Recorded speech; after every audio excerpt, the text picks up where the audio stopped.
Hey guys, welcome to another episode of Tarot Talks, reading the major arcana. So I'm going to show you guys how to read the High Priestess today, which is the second, but actually third card in the major arcana. So let's start with astrological and planetary associations. We have the moon, we have the Othala rune, which also represents the moon. So like I said, it's important to connect these double connections. Whenever you have these double connections, that really validates the reading. This is why I really like to use the rune, because a lot of times they do end up coinciding with the cards.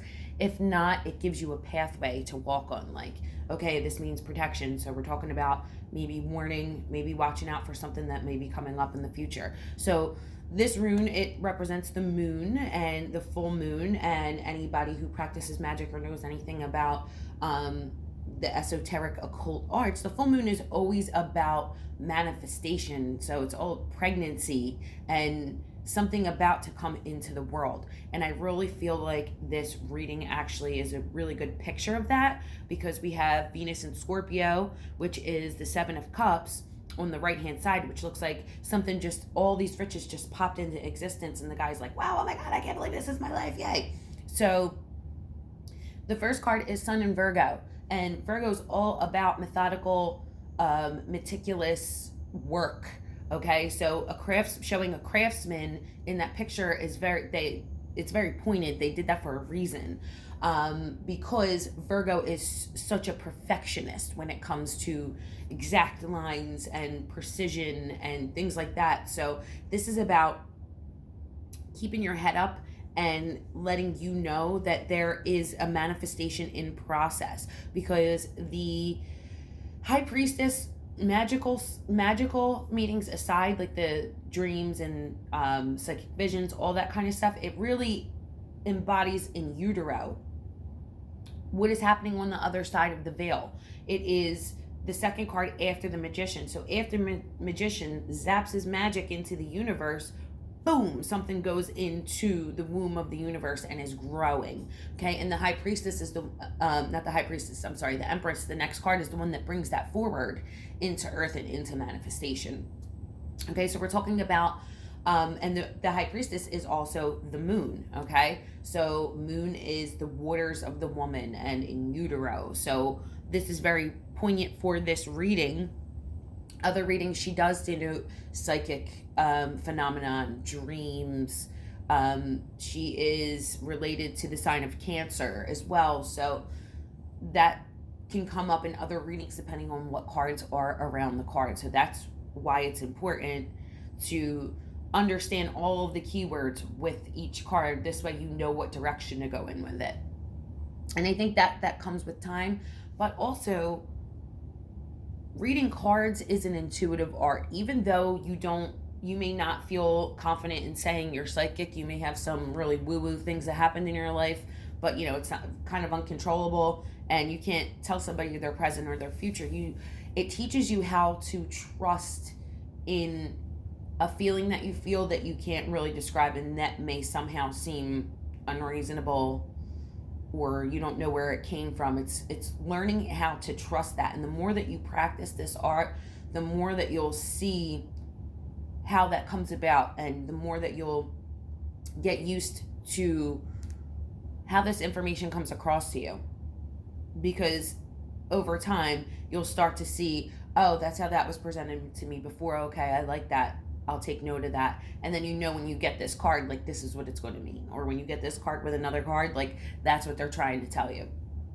So it's all about practice. So you can't be afraid to practice and do this with people, or even do it for yourself. I've done it. I did it for myself for years, and then I had a few stragglers back and forth that found out I read cards that I would do it for. I don't really take money for it. If you're a complete stranger and you hit me up on the internet, I do take money for it, because again, you're a complete stranger taking time out of my day, and if I happen to be able to do it, I'll do it for you. But friends, family, people I grew up with, I feel like I have a duty to service my community. So a lot of times I do this free of charge, but it does also depend on how you approach me about it. And that's completely up to the reader, how you deal with getting paid for readings, if you choose to or if you don't. So this is very much a card about this is very much a reading just about communicating to the querent. Keep up the good work. Like, you are definitely on the path you need to be. This is a lock. This is 100%. You're really going to see a return in time coming. Whether it is you're waiting to meet somebody, you're waiting for a relationship. You know, you're really in the right place. Your head's in the right place. You're doing the right thing. It's going to happen for you. And that's pretty much the answer. That I can't really vary from that as per the question. Like, if you want to meet somebody, if you think that you should stay in your relationship, this really feels like working. If someone's like, hey, should I stay or should I go? If you put this work in, you will make things better, and you will see a huge difference. So that's what this reading is really looking like that it's about. So we're going to change out the cards here. Oh, sorry. This is Venus in Virgo, Lord of Material. And the other thing that I have written on, besides the lordships and the astrological associations, I also have the minor arcana has times. So if you want to do times and not say I'm predicting the future, but you're going to say, like, all right, look for this certain event that's going to happen in September 2nd to the 11th, when the sun's 10 degrees Virgo. So I write those things on the back of the cards as well. It's better to know the meanings and then put the astrological associations, because the meanings and the astrological associations is a lot of information to put on the back of a card. So if you are a beginner, I would say just put the meanings on the back of your card with your little sticky labels. And once you know them, what's great about these sticky labels is they're so thin, you could stick another label over it and then start adding the astrological associations once you feel like you got a good read on the cards. So I would try and get a good read on the cards, as far as their meaning upright and their meaning reversed. And their meaning reversed always has to do with their meaning upright, so reversals are easy. They shouldn't be that confusing. If they are, let me know and I'll give you some tips and tricks on how to get through that. So this particular card is very much about making the best of a time that you are not wanting to be in at the moment. Because at this time, Venus is very far away from her home planet. They call that when a planet's in its fall or in its detriment. It's when their powers really aren't as potent.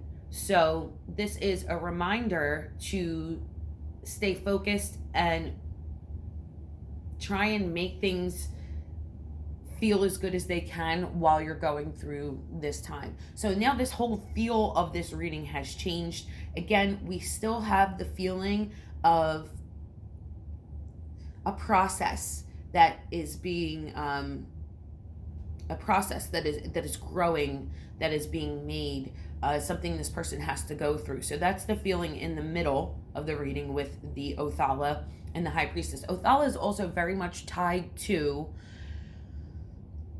families, generations, ancestral property, lineage. That is really what it's tied to. Like, if you look up Othala's rune meaning, it always has to do with family and lineage. So this could also be about inheriting spiritual power. I feel like, especially when it is tied to the High Priestess, when people say they have their ancestors behind them, you may be coming into a time where you feel very connected to the people that came before you, and they're actually helping you through this process. That also has a feeling about it to me. And especially with this particular reading, when we recently just changed these cards out, because the Nine of Wands is a feeling of, I would say this is really like a single mother reading to me, because single mothers are doing everything themselves. They're feeling very beat up. They're very tired. The world works against them. You know, you're paying for daycare and you're working 2 jobs and you're barely getting to see your kids. And when you come home, you got to do baths. You got to do homework. You got to make sure dinner's cooked. Like, it never stops. So this is a feeling of making the best out of your situation. And this is always the single woman card. Things that denote single women are this card, and the Queen of Swords is a divorcee or someone who has recently got out of a long-term relationship.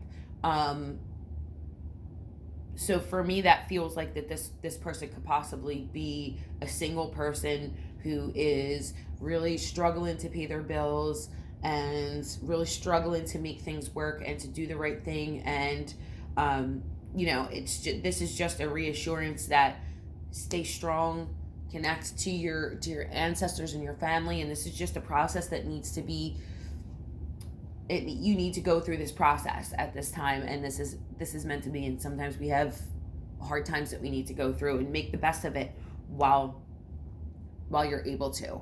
Again, with this card, the astrological associations are Moon in Sagittarius, Lord of great strength. So this is, even though you've been standing guard and doing your thing for this amount of time, it looks like this person is particularly beat up. They have a bandage on their head. They're kind of leaning on their staff like, oh my God, when is this over? How much more can I take?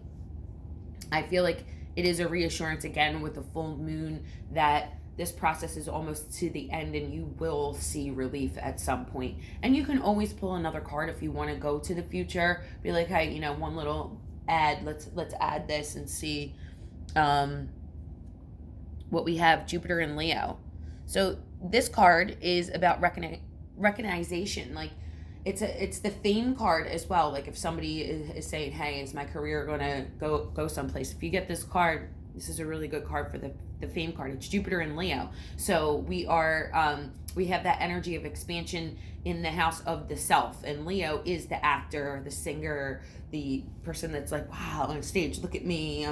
It's you're being put on display at some point. So this may be a card saying, hey, like, someone's really going to recognize, your effort and help you out, bring relief to your life. Maybe a man's going to come into your life and split the bills with you and, make life a little bit easier.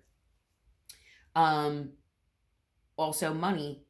If we're talking about money, hard financial situation, doing your thing, paying the bills, just riding it out, being a warrior. And then eventually someone's going to see your hard work and be like, hey, come work for me. So this is about being recognized and being seen for the work that you've done, because Wands is always about physical action. So that's another thing to remember. Remembering keywords. And like I said, having the lordships from the book that I use, Corinne Kenner's Tarot and Astrology, really, again, helps give you a little bit of information about the card on top of the meaning that you already have. So you can tie all this together with the astrology, and then you don't have to feel like, hey, I'm the psychic. You have a ton of information that you can compile, even if you have to write down all the keywords and kind of put that into a paragraph for yourself. Whatever works, okay? You don't have to be the lady with the fucking crazy makeup and the handkerchief on their head reading cards. Do it your way, make it specific to you. And this is what practice is all about. It's all about getting comfortable and knowing what works for you and what doesn't.